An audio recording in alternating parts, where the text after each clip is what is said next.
Mary Rogozinski is a familiar face in our industry, having worked for many years in the in-flight entertainment division of United Airlines and more latterly for the connectivity provider Gogo. She's also helped shape our trade association, APEX, having served as a board member, vice president, president and chairman. Should that be chairwoman? She's back on the board right now, heading up the education committee. You can be sure Mary has got some interesting tales to tell, and the place to tell them is right here on the PME Interview.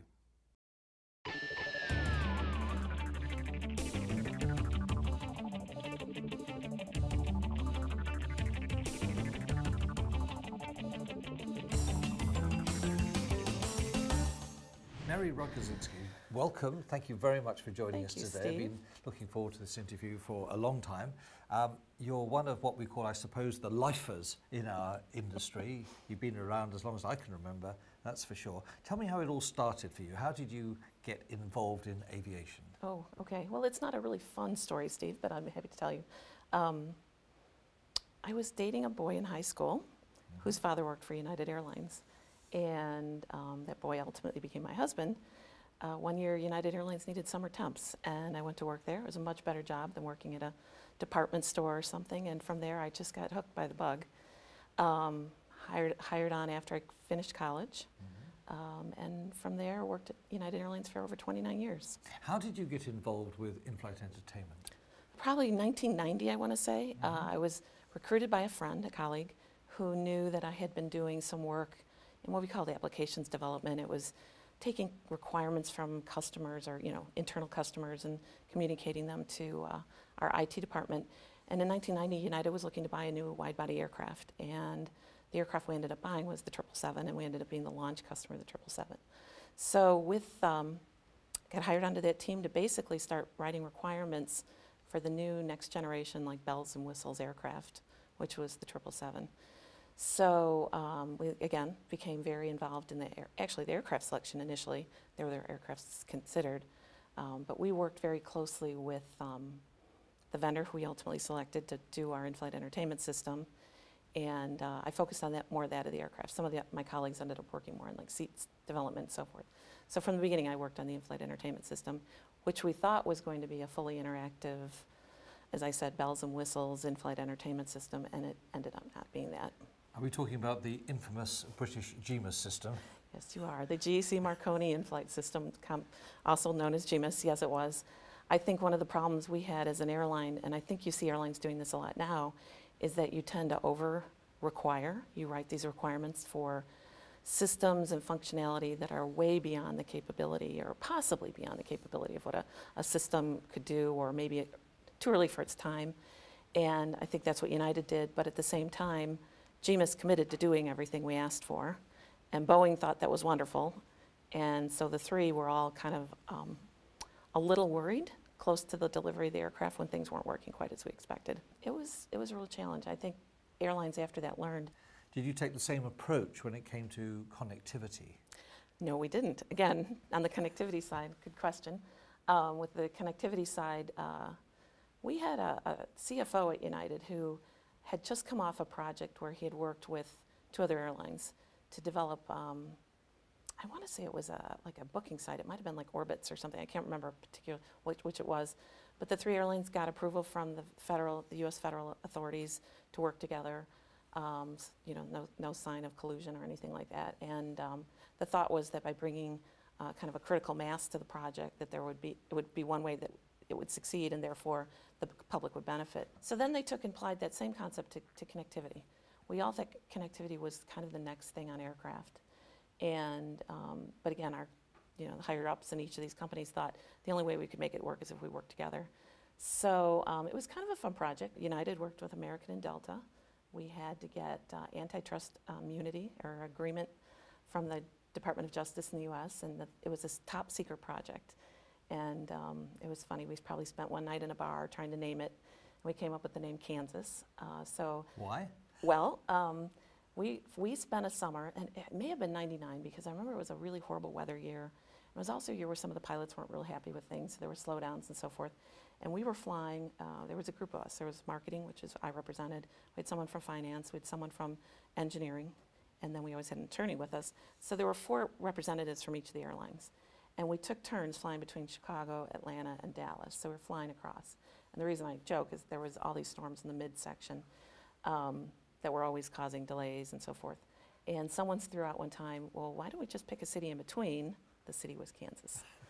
Ironically, we never, ever had a meeting in Kansas. But it became Project Kansas. It became Project Kansas. And within the industry, this is a really small industry, there were rumblings about, well, what is Kansas and who is Kansas and what are they doing? And, you know, they'd see people from Delta and American and United kind of huddling together at industry events, you know, back then it was WAEA, and they suddenly noticed we were all a lot friendlier than we'd been before. So different reporter types were beginning to kind of figure out what was going on.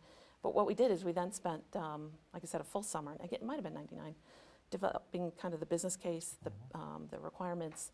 The marketing team drove a lot of the requirements. Of course, the financial people build the business model.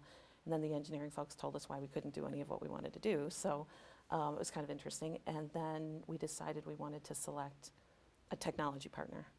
And so we interviewed various companies that thought that they could do what we wanted.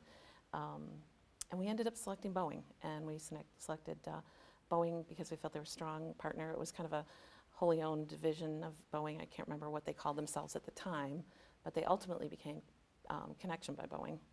And so we selected Boeing, and taking that further then, once we had the technology department, we actually moved down here to Irvine. And unfortunately, we got very far. We had a really big celebration. It was the first time I'd ever been in one of those press rooms where you have, you know, all the names behind you like you see in Hollywood, except we had all the airline names.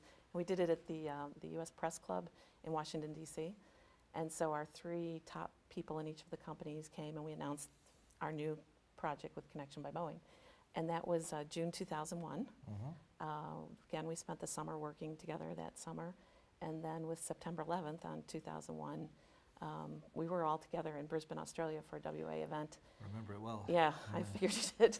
And we kind of knew then that it probably wasn't going to go forward, at least for the 3 U.S. airlines. I don't think we actually pulled out for at least another month or so. But that pretty much stopped the work that those 3 airlines were doing. Interestingly, Lufthansa jumped in and then became the launch customer for ConneXion by Boeing. I want to ask you about your involvement with the WAEA, because you have been involved with the association for a long time. You were indeed president for a year, which must have been thrilling for you. And now you're involved in the education committee. Correct. So what's it with WAEA, now Apex? What's the love affair? At the time, I think it was the manager of onboard systems at United. And one of the problems with the technology committee, and may still be, we now call it, I think, the technology conference, but there were seldom airlines in attendance. There were very few women in attendance, and they were always just looking for volunteers.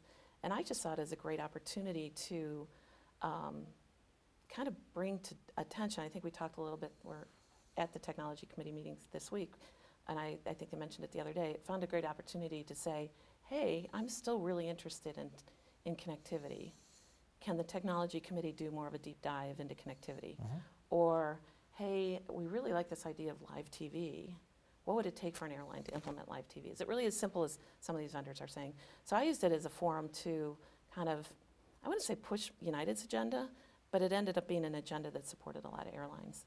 And I just saw great value. The other thing I find great value is the networking, the opportunity to meet different people, different companies, and you find opportunities to learn about new products and technologies that you might not have otherwise known about. But I think a big part of it, and Steve, you know me pretty well, I find that the relationships I've built over the years has been invaluable. How do you go about selecting topics and selecting speakers? Well, I have a co-chair of the committee. I chair it with Kevin Bremer at Boeing. We work together with the Kellen Group, who oversees Apex. We have a person dedicated to work with us, and 3 of us will usually brainstorm ideas. We also have committee members, volunteers. We're always looking for volunteers, and we have periodic calls. And at a recent call, we just brainstormed how can we make them better? How can we encourage more people to attend? Maybe get some higher level speakers. And I think that's one of our goals this year, is to make the content as relevant as possible. Not that it hasn't been before, but to make it as relevant as possible to particularly airlines, but also our vendor members.